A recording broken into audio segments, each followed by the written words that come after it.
Bonjour à toutes et à tous, bienvenue dans votre journal de l'économie sur Pi Business Info, votre rendez-vous quotidien pour tout comprendre de l'actualité économique du Sénégal, de l'Afrique et du monde.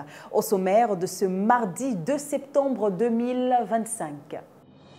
Le président Bassirou Diomaye Faye plaide pour une transformation agricole portée par la jeunesse à l'occasion du Forum africain sur les systèmes alimentaires. Le Sénégal adopte une loi inédite pour protéger les lanceurs d'alerte. Air Sénégal dresse le bilan du Hadji 2025 et prépare déjà 2026. Enfin, à Abidjan, Carena investit dans un dock flottant de 12 000 tonnes pour renforcer ses capacités navales. Le développement de tous ces titres dans une poignée de secondes.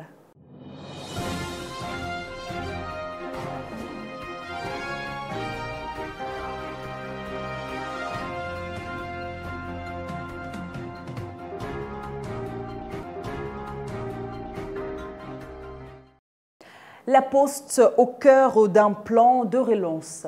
Le Premier ministre Ousmane Sonko a annoncé une série de mesures fortes pour redresser le groupe national La Poste. Au menu, mise à jour des finances, récapitalisation, valorisation du patrimoine immobilier, création d'un fonds postal, mais aussi lancement d'un projet de banque postale d'ici 2029. L'objectif est clair, restaurer la solvabilité de la Poste et en faire un acteur majeur de l'inclusion financière et du numérique au Sénégal. Forum africain sur les systèmes alimentaires. Le président Bassirou Diomaye Faye a lancé un appel à une transformation profonde de l'agriculture africaine. Selon lui, la jeunesse doit être au cœur de cette révolution avec des outils modernes, des investissements massifs et une meilleure gestion de l'eau et des semences. Un plaidoyer fort pour atteindre enfin la souveraineté alimentaire. Amadou Hott prend les rênes du Conseil consultatif Afrique de Vision Invest. L'ancien ministre sénégalais prend les rênes du Conseil consultatif Afrique de Vision Invest, une société saoudienne de développement et d'investissement de premier plan. Ancien vice-président de la Banque africaine de développement et ex-ministre de l'économie du Sénégal, Amadou Hott représentera désormais Vision Invest sur le continent africain.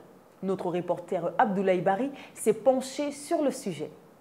C'est un nouveau chapitre qui s'ouvre pour l'économiste sénégalais Amadou Hott. Quelques mois seulement après sa candidature à la présidence de la Banque africaine de développement, il prend désormais les rênes du Conseil consultatif Afrique de Vision Invest, un acteur majeur du développement et de l'investissement basé en Arabie Saoudite. Dans un message publié sur LinkedIn, Amadou Hott s'est dit honoré d'assumer ce rôle. À ce poste stratégique, il représentera Vision Invest sur tout le continent africain en tant qu'interlocuteur principal chargé d'orienter la stratégie régionale et de renforcer les relations avec les parties prenantes clés. Vision Invest, véritable pionnier des partenariats publics-privés au Moyen-Orient, entend accélérer sa présence en Afrique grâce à ce choix stratégique.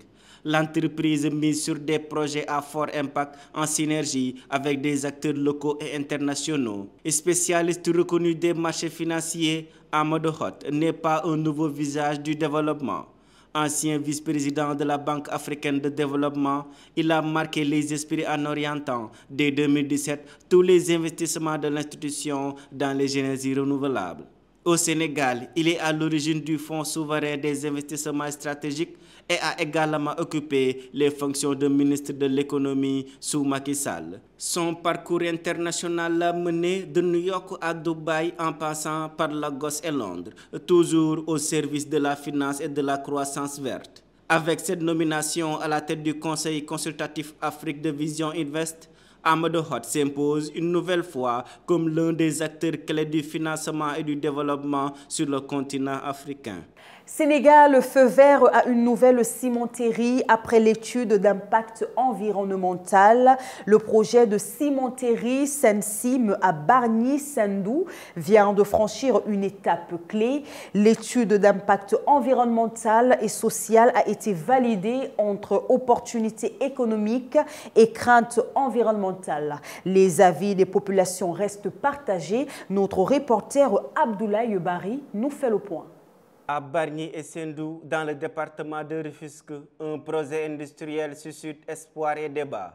Après plusieurs mois d'études, l'implantation de la nouvelle cimenterie Sensim vient de recevoir le feu vert, avec la validation officielle de son étude d'impact environnemental et social. L'audience publique, présidée par l'adjoint au préfet de Rufisque, Modou Samb, a réuni autorités administratives, élus, notables et associations.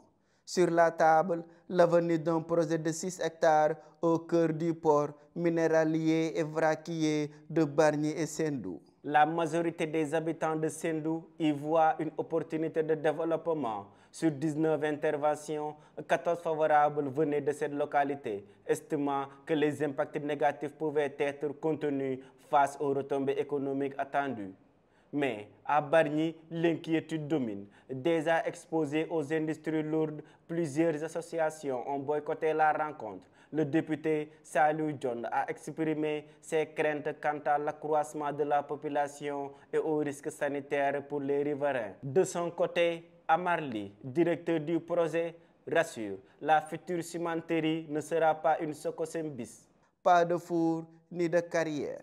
Le clinker sera importé par voie maritime et transformé grâce à un broyeur et une ascenseuse, avec un dispositif hermétique pour limiter les nuisances. La cimenterie Sensim n'attend plus que son attestation de conformité pour démarrer les travaux. Entre promesses de développement et inquiétudes environnementales, le projet divise déjà Bargny et Sendou, deux localités voisines qui s'apprêtent à vivre une nouvelle étape de leur histoire industrielle.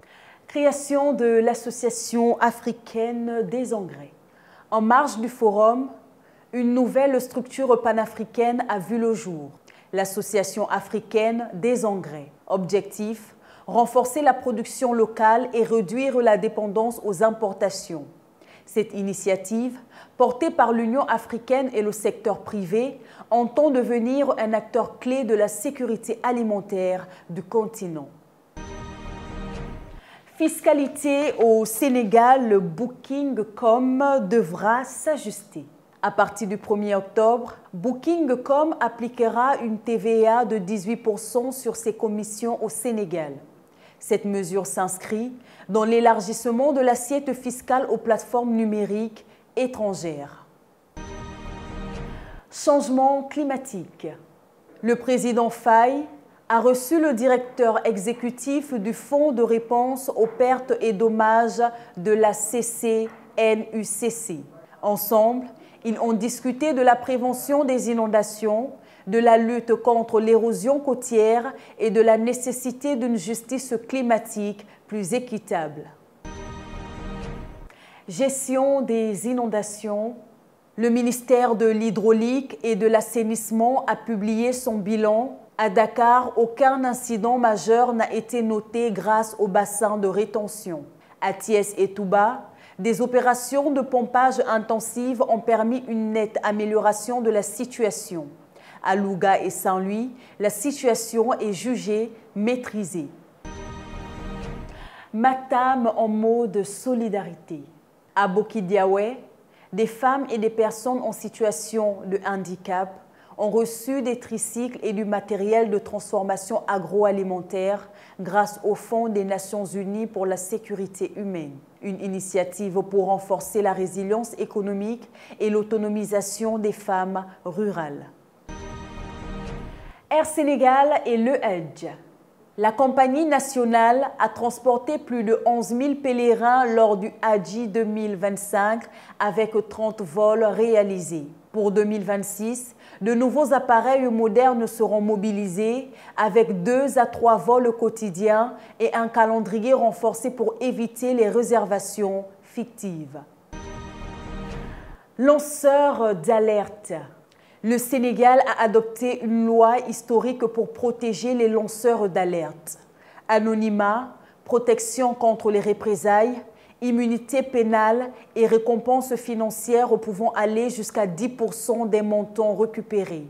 Une avancée majeure dans la lutte contre la corruption. Bouclons cette page nationale par une note sportive. Économie du sport, les grands projets de Sadio Mané à l'honneur en France. De Bourges au Sénégal, Sadio Mané ne cesse de bâtir des ponts entre sport, culture et développement. Rachat du Bourges FC, transformation de l'hôtel de Méloise en établissement haut de gamme, projet dans la restauration et le commerce. L'international sénégalais confirme qu'il est bien plus qu'un footballeur, un véritable entrepreneur engagé. Notre reporter Abdoulaye Bari s'est intéressé au grand chantier de l'icône nationale Sadio Mané. À Bourges, dans le département du Cher, le sport et l'économie s'entrelacent. Ce vendredi 29 août 2025, les projecteurs étaient braqués sur les ambitieux projets de l'international sénégalais Sadio Mané. Aux côtés de l'ambassadrice de France au Sénégal, Christine Fage, et de son homologue sénégalais, Baye Mokhtar Diop. Les autorités locales et les partenaires de Sadio Mané ont visité les infrastructures sportives et économiques impulsées par le joueur. Racheté en 2024, le Bourges FC porte désormais les couleurs de SM10. La structure créée par l'attaquant des Lions de la Teranga. Objectif, transformer le club en un véritable pôle de performance et de développement, avec en ligne de mire l'élite du football français. Mais les ambitions de Sadio Mané vont au-delà du terrain. L'hôtel de Méloise qu'il a acquis sera bientôt transformé en établissement haut de gamme. Un investissement qui entend contribuer au rayonnement de Bourges,